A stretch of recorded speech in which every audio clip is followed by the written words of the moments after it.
अमरनाथ की अमर कथा का रहस्य जानिए। केदारनाथ से आगे है अमरनाथ और उससे आगे है कैलाश पर्वत। कैलाश पर्वत शिवजी का मुख्य समाधिस्थ होने का स्थान है तो केदारनाथ विश्राम भवन। हिमालय का कण-कण शिवशंकर का स्थान है। बाबा अमरनाथ को आजकल स्थानीय मुस्लिम लोगों के प्रभाव के कारण बर्फानी बाबा कहा जाता है, जो कि अनुचित है। उन्हें बर्फानी बाबा इसलिए कहा जाता है कि उनके स्थान पर प्राकृतिक रूप से बर्फ का शिवलिंग निर्मित होता है। शिवलिंग का निर्मित होना समझ में आता है, लेकिन इस पवित्र गुफा में हिम शिवलिंग के साथ ही एक गणेश पीठ व एक पार्वती पीठ भी हिम से प्राकृतिक रूप में निर्मित होता है। पार्वती पीठ ही शक्तिपीठ स्थल है। यहाँ माता सती के कंठ का निपात हुआ था। पार्वती पीठ 51 शक्तिपीठों में से एक है। यहाँ माता के अंग तथा अंगभूषण की पूजा होती है। ऐसे बहुत से तीर्थ हैं जहाँ प्राचीन काल में सिर्फ साधु संत ही जाते थे और वहाँ जाकर वे तपस्या करते थे। लेकिन आजकल यात्रा सुविधाएं सुगम होने के चलते व्यक्ति कैलाश पर्वत और मानसरोवर भी जाने लगा है। ये वे स्थान हैं जो हिंदुओं के लिए सबसे महत्वपूर्ण हैं। अमर कथा। इस पवित्र गुफा में भगवान शंकर ने भगवती पार्वती को मोक्ष का मार्ग दिखाया था। इस तत्वज्ञान को अमर कथा के नाम से जाना जाता है, इसीलिए इस स्थान का नाम अमरनाथ पड़ा। यह कथा भगवती पार्वती तथा भगवान शंकर के बीच हुआ संवाद है। यह उसी तरह है जिस तरह कृष्ण और अर्जुन के बीच संवाद हुआ था। अमरनाथ कथा। सती ने दूसरा जन्म हिमालयराज के यहाँ पार्वती के रूप में लिया। पहले जन्म में वे दक्ष की पुत्री थी तथा दूसरे जन्म में वे दुर्गा बनी। एक बार पार्वती जी से ने शंकर जी से पूछा, मुझे इस बात का बड़ा आश्चर्य है कि आपके गले में नरमुंड माला क्यों है। भगवान शंकर ने बताया, पार्वती, जितनी बार तुम्हारा जन्म हुआ है उतने ही मुंड मैंने धारण किए हैं। पार्वती बोली, मेरा शरीर नाशवान है, मृत्यु को प्राप्त होता है, परंतु आप अमर हैं, इसका कारण बताने का कष्ट करें। मैं भी अजर अमर होना चाहती हूँ। भगवान शंकर ने कहा, यह सब अमर कथा के कारण है। यह सुनकर पार्वती जी ने शिवजी से कथा सुनाने का आग्रह किया। बहुत वर्षों तक भगवान शंकर ने इसे टालने का प्रयास किया, लेकिन जब पार्वती की जिज्ञासा बढ़ गई तब उन्हें लगा कि अब कथा सुना देना चाहिए। अब सवाल यह था कि अमर कथा सुनाते वक्त कोई अन्य जीव इस कथा को न सुने, इसीलिए भगवान शंकर 5 तत्वों पृथ्वी, जल, वायु, आकाश और अग्नि का परित्याग करके इन पर्वतमालाओं में पहुंच गए और अमरनाथ गुफा में भगवती पार्वती जी को अमर कथा सुनाने लगे। अमरनाथ गुफा जाते वक्त शिवजी ने इनको त्याग दिया। अमरनाथ गुफा की ओर जाते हुए वे सर्वप्रथम पहलगाम पहुंचे, जहां उन्होंने अपने नंदी, बैल का परित्याग किया। तत्पश्चात चंदनवाड़ी में उन्होंने अपनी जटा, केशों से चंद्रमा को मुक्त किया। शेषनाग नामक झील पर पहुंचकर उन्होंने अपने गले से सर्पों को भी उतार दिया।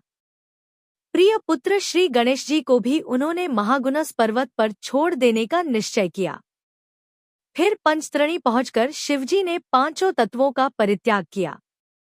सब कुछ छोड़कर अंत में भगवान शिव ने इस अमरनाथ गुफा में प्रवेश किया और पार्वती जी को अमर कथा सुनाने लगे। शुकदेव। जब भगवान शंकर इस अमृत ज्ञान को भगवती पार्वती को सुना रहे थे तो वहां एक शुक, हरा कटफोड़वा या हरी कंठी वाला तोता का बच्चा भी यह ज्ञान सुन रहा था। पार्वती कथा सुनने के बीच बीच में हुंकारा भरती थी। पार्वती जी को कथा सुनते सुनते नींद आ गई और उनकी जगह पर वहां बैठे एक शुक ने हुंकारी भरना प्रारंभ कर दिया।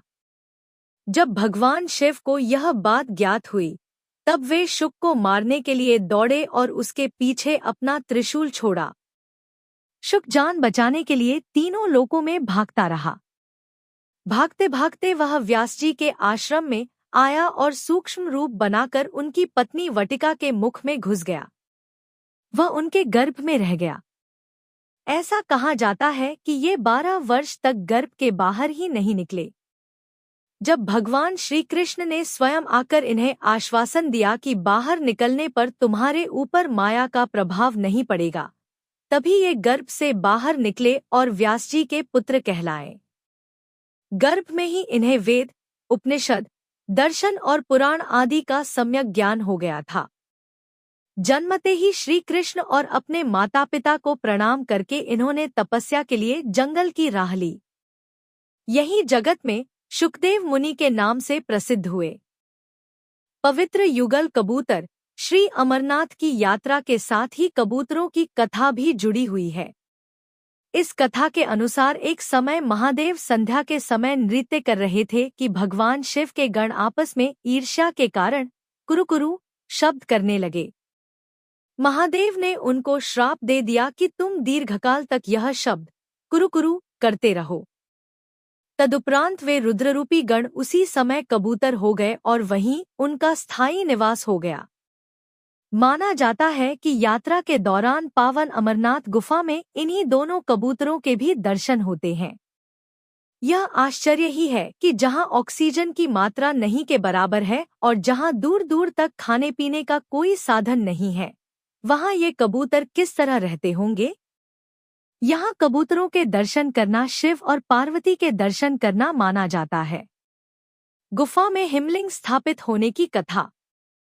पार्वती जी भगवान सदाशिव से कहती है, प्रभो, मैं अमरेश महादेव की कथा सुनना चाहती हूँ।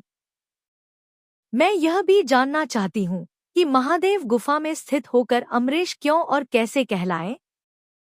सदाशिव भोलेनाथ बोले, देवी, आदिकाल में ब्रह्मा, प्रकृति, स्थावर, पर्वतादि, जंगल, मनुष्य, संसार की उत्पत्ति हुई। इस क्रमानुसार देवता, ऋषि, पितर, गंधर्व, राक्षस, सर्प, यक्ष, भूतगण, कूष्मांड, भैरव, गीदड़, दानव आदि की उत्पत्ति हुई। इस तरह नए प्रकार के भूतों की सृष्टि हुई, परंतु इंद्रादि देवता सहित सभी मृत्यु के वश में थे। इसके बाद भगवान भोलेनाथ ने कहा कि मृत्यु से भयभीत देवता उनके पास आए। सभी देवताओं ने उनकी स्तुति की और कहा कि हमें मृत्यु बाधा करती है।